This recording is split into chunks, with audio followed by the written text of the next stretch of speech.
ঘটনা আমার কাছে যেভাবে এসেছে আমি ঠিক সেভাবেই পড়ছি। তিনি লিখেছেন, ভৌতিক দুনিয়ার ছোট ঘটনা। আমার নাম সুব্রত কুমার রায় সূর্য, গ্রাম শ্যামপুর, থানা উল্লাপাড়া, জেলা সিরাজগঞ্জ। তিনি লিখেছেন, আমি জীবনে প্রথম কোনো কিছু লিখলাম, এর আগে কখনো কোনো ঘটনা লিখিনি। আসসালামু আলাইকুম ভাইয়া, আশা করি আপনি ভালো আছেন। আমিও ভালো আছি। আমি আপনার নতুন একজন সদস্য এই ভৌতিক দুনিয়াতে। কিভাবে ঘটনা লিখতে হয় তা আমি জানি না, যদি কোনো ভুল ত্রুটি হয়ে থাকে তাহলে ছোট ভাই মনে করে ক্ষমা করবেন। যাই হোক, মূল ঘটনাতে আসি। ঘটনাটি মূলত আমার নিজের সাথে ঘটে যাওয়া একটি ঘটনা।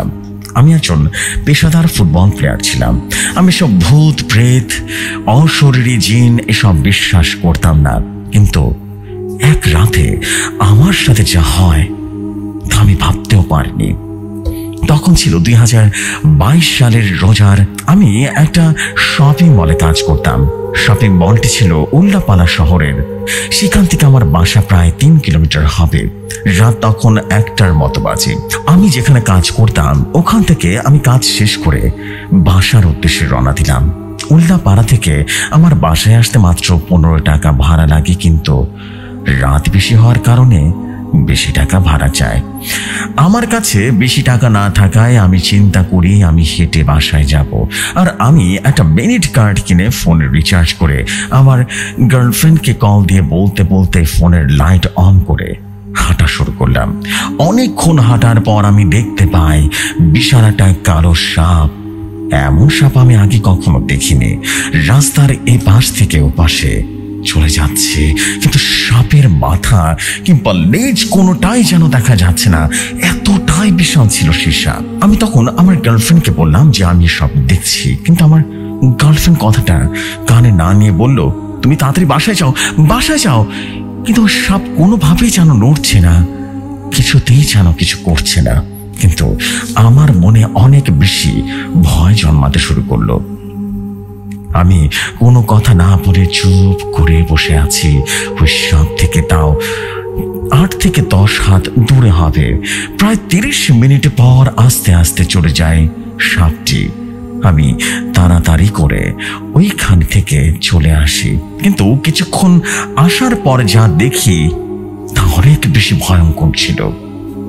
3 রাস্তার মোড়ে একটা বট গাছ ছিল, তার নিচে একটা মেয়ে বসেছিল লাল শাড়ি পরে, কিন্তু চুলগুলো ছিল অনেক বড় বড় আর চোখ দুটি ছিল আগুনের মতো জল জল করছিল। জায়গাটির নাম ছিল বিয়ে বটতলা। আগেকার মানুষের মুখে শুনতাম যে ওইখানে নাকি দিনের বেলাতেও মানুষ যেতে অনেক ভয় পেত। অনেকে ভূত প্রেত ছিল ওইখানে, মানুষ নাকি মারা গেছে। সেখানে ওই মেয়েকে নিয়ে আমার খুব ভয় পেলাম। আমি পাইনি। আমি ভাবছিলাম হয়তোবা বেশি গরমের জন্য উল্টফাত কিছু হয়তোবা দেখছি। তবে আমি তখন আমার গার্লফ্রেন্ডকে বলছিলাম আমি সব জিনিস দেখছি। সে আমাকে বলল, তুমি বাসায় যাও, তাড়াতাড়ি বাসায় যাও। তবে তার কথা মতো তাড়াতাড়ি বাসায় যেতে থাকি। আমি প্রায় বাসার কাছাকাছি চলে এসেছি, কিন্তু খেয়াল করে দেখি আমি যে রাস্তায় যাব সেই রাস্তাটাই নেই। আমি শ্মশানের রাস্তার দিকে যাচ্ছি, কিন্তু আমি সে সময় একটা রাস্তার মোড়ে দাঁড়িয়ে ওখান থেকে আমার বাসা অনেক আগে ছেড়ে চলে এসেছি। 4 থেকে 5 মিনিট দূরে আছি আমার বাসা সেখান থেকে। এসব কিছু আমি ভাবতে ভাবতে হঠাৎ করে খেয়াল করে দেখি শ্মশানের মধ্যে একটা নিম গাছের উপরে একটা বড় আগুনের গোলা আমার মাথার উপরে এসে থেমে গেল। আর ওই একটা আগুন থেকে 5টা আগুনের খণ্ড 5 দিকে চলে গেল, আবার আমার মাথার উপরে এসে মিলিয়ে গেল। এভাবে অনেকবার হলো। আমি তখনও আমার গার্লফ্রেন্ডের সাথে কথা বলছিলাম আর এসব বিভীষিকাময় মুহূর্ত অনুভব করছিলাম। তখন আমি আমার গার্লফ্রেন্ডকে বললাম, তুমি একটা ফোন রাখো তো, তুমি ফোনটা রাখো, এই জিনিসটা ভিডিও করবো আমি। এই বলে আমি ফোনটা কেটে দিয়ে আমি ও সব আগুনের গোলা ও সব ভিডিও করতে থাকি। 17 সেকেন্ড ভিডিও করে ওগুলো, কিন্তু আমি আবার সে ভিডিওগুলো দেখতে চাইলে ভিডিওতে লক্ষ্য করলাম কিছুই ধরা পড়েনি, একদম যেন কিছুই নেই, শুধুমাত্র কালো আর কালো। এছাড়া ভিডিওতে আর কিছুই দেখতে পারিনি। একটা সময় সে আগুনগুলো ধীরে ধীরে মিশে যায় আর আমি দেখতে পাই না। কিন্তু তখন আমি আমার ফোনের দিকে তাকিয়ে দেখি রাত 4:21 বাজে। আমি এমন একটা জায়গায় আছি, আমি কেন দিনের বেলাতেও যেতে সাহস পেত না। আমি সেখান থেকে জোরে দৌড়ে বাসায় চলে আসি। গেটের সামনে পড়ে যাই। মা দ্রুত আমার কাছে এগিয়ে আসে আর এসে বলল, কিরে তোর আজ আসতে এত লেট হলো কেন? আমি সবকিছু মাকে খুলে পড়ি। মা সবকিছু শুনে বলল, এখন ঘুমাও। আমি ঘুমাতে চলে যাই। পরের দিন আমি ঘুম থেকে উঠি, প্রতিদিনের মতো শপিং মলে চলে যেতে লাগি। তো আমি যেখানে মেয়েটাকে দেখেছিলাম সেখান থেকে একটা মুরব্বী মানুষ আমাদের গাড়িতে উঠে আসে আর আমার মনে পড়ে যায় রাতের ঘটনাটা। আমি সেই মুরব্বীকে সমস্ত ঘটনা খুলে বললাম। সে ঘটনা শোনার পর রীতিমতো ভয় পেয়ে যায়। সে আমাকে বলল, আমার কিছু হয়েছে কিনা। আমি উত্তরে বললাম, না আমার কিছু হয়নি না।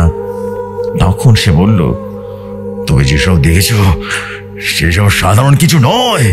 সাপটি ছিল রাখাল আর মেয়েটি ছিল পিশাচ, মানে পেতনি। আমি শোনার পর আমার শরীর যেন ঠান্ডা হয়ে এলো। ওই দিনে জ্বর ওঠে আর আমি সেই রাতের পর থেকে প্রতিদিন রাতে আমি একটা স্বপ্ন দেখা শুরু করলাম। স্বপ্নগুলো এমন ছিল, আমি দেখতাম সে জ্বলন্ত চিতার উপর থেকে কেউ একজন আমাকে যেন মেরে ফেলতে চাইতো। স্বপ্নের মধ্যে আমি যেন কোনোভাবে বেঁচে ফিরতাম, কিন্তু আমি স্বপ্নগুলো সাধারণ স্বপ্নের মতো মনে করি। কিন্তু অনেক দিন পর আমি যেসব স্বপ্ন দেখতাম সেসব কিছু আমি তখন চোখের সামনে দেখতে শুরু করলাম। তখন ছিল বৈশাখ মাসের শেষের দিকে। আমাদের গ্রামের পূর্বকাল থেকে চড়ক মেলা হয়ে থাকে। ওই চড়ক পূজা মূলত শিবের পূজা বলে মানা হয়, আর আমাদের গ্রামের ওই শিব পূজা অনেক জাগ্রত বলে সবাই মানত। কিন্তু পূজাটা 2023 সালের ছিল। তো আমি পুজোর সকল কাজ করে দিতাম সন্ন্যাসী হলাম। কিন্তু ওই পুজো যে করে অনেক তন্ত্রমন্ত্র জানা থাকে। তো পূজার পরে আমি আমার বাবা কাকাকে লোককে বাসায় আসতাম, একসাথে আসতাম, কিন্তু সবসময় একটা কালো ছায়াকে দাঁড়িয়ে থাকতো দেখতাম।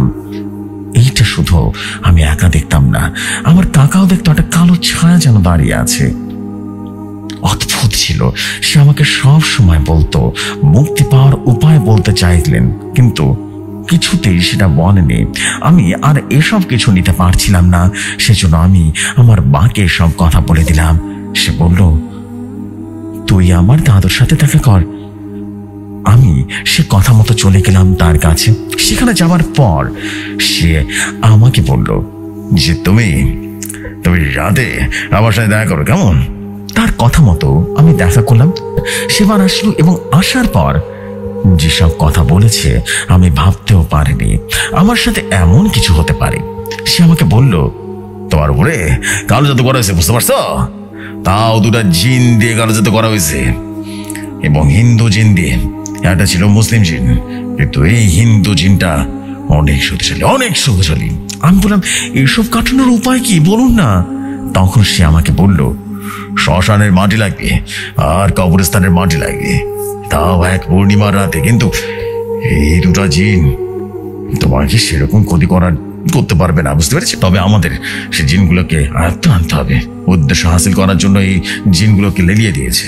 আমি তার কথা মতো শ্মশানের কবরস্থানের মাটি নিয়ে আসতে গেলাম। সন্ধ্যা রাতে পূর্ণিমা লাগার সাথে সাথে কিন্তু সেই লোক আমাকে একটা তাবিজ দিয়ে দেয় এবং বলে দেয় যাবার জন্য, আর বলে যায় যে কোনো কিছু হয়ে যাক না কেন তুমি মাটি তোলার সময় পেছনে তাকাবে না। আমি তার কথা মতো যেই প্রথমে গেলাম কবরস্থানে এবং মাটি আনার জন্য, আমি যে কবরস্থানে প্রবেশ করেছি সাথে সাথে মনে হলো আমার পেছনে কি জানি ভাঙচুর করছে।